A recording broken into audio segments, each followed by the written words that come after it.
Agradezco a Claudia y a Mafe por haberme extendido la invitación a conversar un poco de la responsabilidad civil.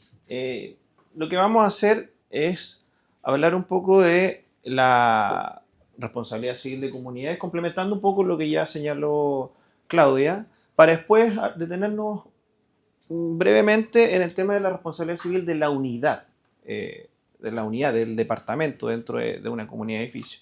Terminando con el tema de las pólizas o las coberturas de D&O, que es la responsabilidad civil de administradores y directores. Pero antes de eso, hemos hablado harto y se ha mencionado harto el tema de responsabilidad. Existen distintos tipos de responsabilidad. Responsabilidad administrativa, responsabilidad penal, responsabilidad civil. La que normalmente se menciona en contraposición a la responsabilidad civil y a la responsabilidad penal, que es una y otra, términos súper simples. La responsabilidad penal lo que persigue es sancionar a quien le ha ocasionado un daño o una lesión a otro. ¿Ah? Entonces, tiene una naturaleza esencialmente sancionatoria. En cambio, la responsabilidad civil lo que persigue es obligar a quien ocasionó un daño o una lesión a otro a repararlo. Tiene una naturaleza jurídica esencialmente reparatoria.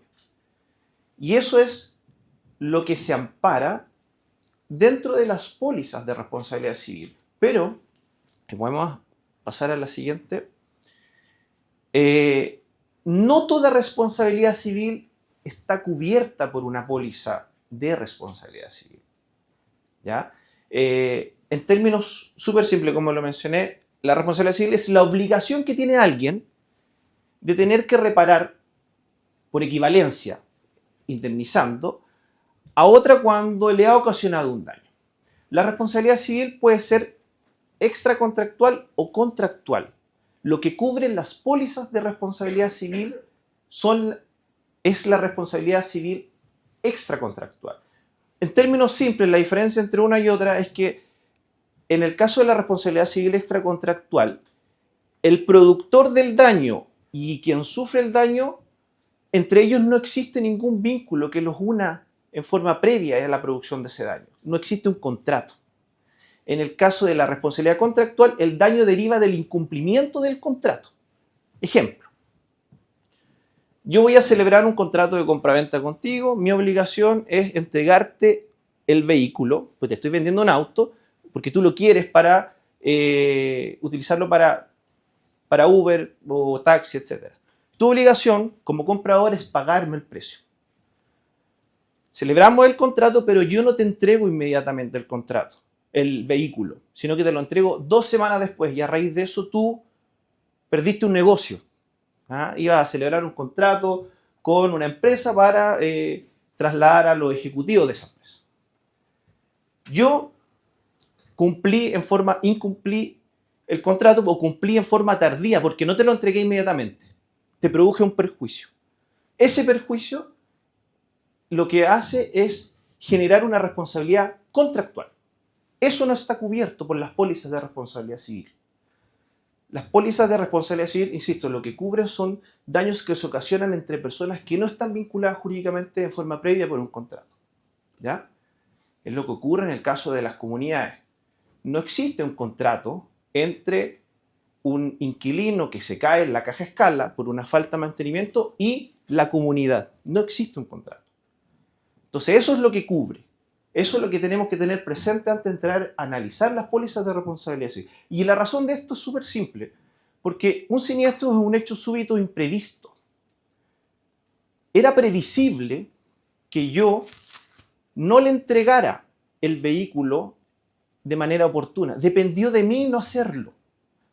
Entonces, no se cumpliría con la característica de un siniestro porque está entregado al productor del daño la determinación de cuándo va a producirse ese daño. ¿Ya? Es por eso que la RC contractual, salvo en determinadas situaciones, como la responsabilidad médica, que no es el caso, no vamos a hablar de eso ahora, no está cubierta la responsabilidad contractual. Entonces, dicho eso, ¿qué es lo que cubre? Responsabilidades. Dijimos la obligación de indemnizar. ¿Cuándo existe esa obligación de indemnizar? ¿Cuándo? como bien decía Claudia, la obligación va a nacer cuando exista una sentencia judicial que declare la responsabilidad del productor del daño, ¿ya? Y también va a surgir cuando, contando con la autorización de la compañía, se arribe a un acuerdo que evite una sentencia condenatoria, ¿ya? Porque las pólizas de responsabilidad civil no son pólizas en las que por medio de las cuales se cubran bienes. Las pólizas de responsabilidad civil lo que cubren son las afectaciones patrimoniales. ¿Qué tipo de afectación patrimonial? No la del tercero. Lo que cubre es la afectación patrimonial del asegurado, que se va a producir cuando exista una sentencia que me obliga a mí a indemnizar a un tercero, ¿ya? Entonces, los presupuestos para que opere la responsabilidad civil y los presupuestos que hacen que la compañía esté obligada a pagar una indemnización es la existencia de una sentencia judicial o la existencia de un acuerdo celebrado con el tercero afectado, entre asegurado, con el asegurado y el tercero afectado, previa autorización de la compañía, ¿ya? La sentencia judicial es aquello que obliga a la compañía de seguros a pagar. El acuerdo, la compañía puede o no otorgarlo. No está obligada a otorgar la autorización para celebrar un acuerdo con el tercero afectado. En la práctica, la gran mayoría de los siniestros se cierran por acuerdo, ¿ah? Pero es importante que tengan presente que las pólizas de responsabilidad civil no son pólizas de reembolso. Le ocasioné un daño a un tercero, automáticamente va al liquidador y tiene que recomendar un pago. No, no es así. Porque lo que nosotros tenemos que hacer es hacer un checklist. ¿Se cumplen los requisitos de la responsabilidad civil o no? ¿Cuáles son esos requisitos? Primero, que exista una conducta negligente por parte del asegurado. Segundo, que esa conducta negligente le ocasione un daño a un tercero. Y tercero, que exista un vínculo causal entre esa conducta y el resultado dañoso. Verificado eso, el liquidador lo que hace es, mira, ¿sabes qué? Claramente aquí podríamos estar en presencia de una responsabilidad civil. Y digo podríamos estar en presencia porque el llamado a determinar la existencia de una responsabilidad civil es un tribunal. Lo que nosotros hacemos es una interpretación previa, ponernos en el escenario de qué pasaría si es que vamos a un proceso judicial. Entonces, si el liquidador determina que probablemente exista una sentencia que, en el evento que se judicialice el siniestro, existe una sentencia que condene al asegurado, entonces en ese escenario yo lo que hago es, o los liquidadores lo que hacemos es elevar a la compañía de seguros una solicitud de autorización para que nos permita explorar un acuerdo con el tercero afectado que evite precisamente esa sentencia judicial, que probablemente lo que va a hacer es que la pérdida sea aún mayor porque además se van a devengar honorarios de defensa. ¿Ya? Entonces tenemos, resumiendo, la obligación, la responsabilidad civil, lo que persigue, la póliza de responsabilidad civil, lo que persigue es amparar o proteger el patrimonio del asegurado frente a la obligación que éste tenga de indemnizar a un tercero. Pero además las pólizas de responsabilidad civil tienen una cobertura que es accesoria a esta, que es la de gastos de defensa. ¿Ya? ¿Y qué significa esto? ¿En qué consiste? La compañía y la póliza lo que va a hacer es cubrir todos aquellos gastos que se devenguen para que el asegurado pueda defenderse adecuadamente en un proceso judicial. ¿Cómo se da eso en la práctica? Si se presenta una demanda contra el asegurado, el liquidador lo que hace es solicitar a la compañía la designación de defensa. Por lo general, nosotros lo que hacemos es enviar a la compañía una terna de estudios jurídicos para que así la compañía pueda designar a uno de ellos. ¿Ah? Esos honorarios de defensa, los honorarios de notificación, peritajes, etcétera, todo eso está cubierto por las pólizas de responsabilidad civil. Estamos hablando de pólizas en términos generales de responsabilidad civil, porque ya vamos a ir a lo que nos convoca. Eso está cubierto y nuestra labor como liquidadores es ir controlando que el abogado asignado por la compañía realice una labor adecuada. Vamos fiscalizando, somos como fiscalizadores del abogado. Por eso las áreas de responsabilidad civil de los liquidadores está compuesta por lo general, en su gran mayoría, por abogados. Por eso nosotros lo que hacemos es ir controlando a ese abogado que designó la compañía. Pero también se puede asignar un abogado que el asegurado solicite y sea asignado. Pero para eso la compañía tiene que autorizarlo y no está obligada necesariamente a asignar el estudio o al abogado que haya propuesto el asegurado. ¿Alguna duda hasta acá? ¿Vamos bien? ¿Voy muy rápido? ¿No? Ya, vamos a la siguiente. En materia de copropiedad inmobiliaria podemos encontrar tres grandes formas de asegurar. ¿Ya? Tenemos la póliza de comunidades, que es la póliza de incendio, con el adicional de responsabilidad civil. En estas pólizas, el asegurado es la comunidad de edificio, pero también puede asegurarse al dueño de la unidad, en la medida que se señale expresamente en la póliza. Pero está pensada la póliza de comunidad para cubrir a la comunidad. ¿A qué? Al patrimonio de la comunidad. ¿Ya? ¿Y qué es lo que se asegura? Lo que ya hemos conversado, la afectación patrimonial que pueda tener esta comunidad. ¿Por qué? Por el daño que le ocasione a terceros.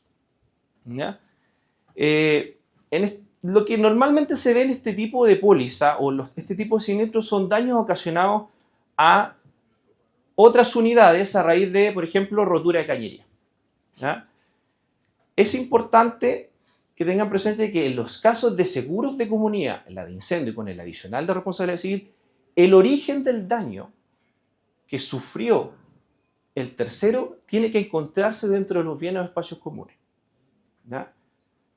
No tiene que encontrarse dentro de la unidad, ¿ya? A menos que se esté asegurando la unidad. ¿Ya? Por otro lado, también dentro de la póliza de incendio y de comunidades, yo puedo asegurar expresamente, como dije, a una unidad. Y en este caso cobra relevancia porque si es que la unidad sufre una rotura de cañería y daña a tercero, yo lo que voy a hacer es aplicar y la póliza de la unidad va a operar como si fuera la póliza de la comunidad. ¿Por qué? ¿Qué diferencia tiene respecto de la otra? Porque en este caso el origen del daño, estamos hablando de rotura de cañería, por ejemplo, el origen del daño se encuentra dentro de la unidad. Si no hubiese estado asegurado la unidad, ese siniestro por responsabilidad civil no te habría tenido cobertura. ¿Ya?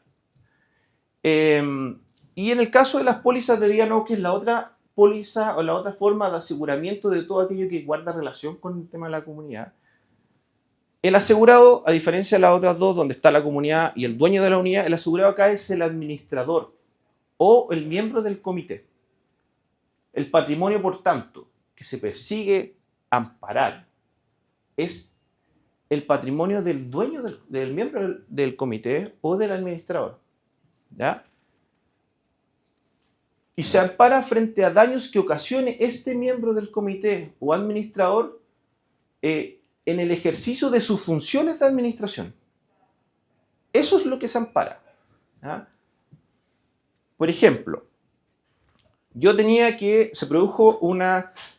está produciendo una filtración de agua en un piso determinado, donde el origen es un espacio común. ¿Ya? El administrador da la instrucción de que se corte la llave de paso para que no siga filtrando, pero la llave está mala. Se había programado mantenciones, pero el administrador decidió no hacer esas mantenciones. En este caso, hay un perjuicio que se ocasiona a tercero, y el perjuicio deriva en estricto rigor por la negligente gestión del administrador, por no haber hecho la mantención que habría permitido cerrar la llave de paso, por ejemplo. ¿Ah? Ahí estamos en un escenario donde eventualmente se podría imputar algún grado de responsabilidad al administrador y por lo tanto demandarlo. ¿Ah? Frente a esa situación es que está esta póliza de D&O o de directores miembros del comité, porque lo que persigue es ayudar a que las personas se motiven a formar parte de los comités. Muchas veces las personas dicen, no, yo no voy a formar parte del comité porque si se produce algún tipo de daño o cometo algún tipo de error, va a ser mi patrimonio personal el que se va a ver afectado. Bueno, la póliza o la cobertura de D&O lo que persigue es amparar ese tipo de situaciones, con ciertas particularidades distintas de la otra, porque el reclamo tiene que producirse dentro del periodo de vigencia de la póliza. Lo que se cubre son los actos culpables ejecutados por el administrador o miembro del comité, y los daños tienen que ser consecuencia de una conducta ejecutada en el ámbito de las funciones de administración. no cualquier conducta ejecutada por el miembro del comité o el administrador. ¿Ya? Eso a grandes rasgos, no es mucho el tiempo que tengo para exponer, pero las preguntas van a estar abiertas, así que yo creo que es mucho más enriquecedor cuando se da este intercambio de opiniones a través de las preguntas.